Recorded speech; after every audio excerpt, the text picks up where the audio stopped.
Under the Federal Rules of Evidence, or FRE, hearsay evidence, which is an out-of-court statement that's offered to prove the truth of the matter asserted in the statement, is generally inadmissible.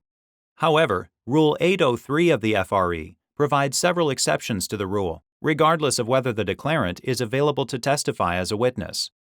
In United States v. Baker, the U.S. Court of Appeals for the D.C. Circuit considered whether one of these exceptions applied to completed government forms for missing Treasury checks. In June of 1981, an undercover agent for the United States Secret Service purchased Treasury checks from Frank Baker for far less than what the checks were worth. The Secret Service then had the checks intended payees complete Form 1133. The U S Treasury Department ordinarily sends this form to intended payees who it believes haven't received their checks. In filling out the form, the payees confirm that they didn't receive their checks or authorize anyone else to accept or negotiate their checks on their behalf.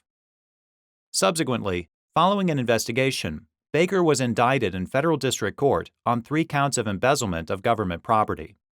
At trial, the government sought to admit the completed forms into evidence because they established that Baker lacked authority to sell the checks, which was an element of the crime.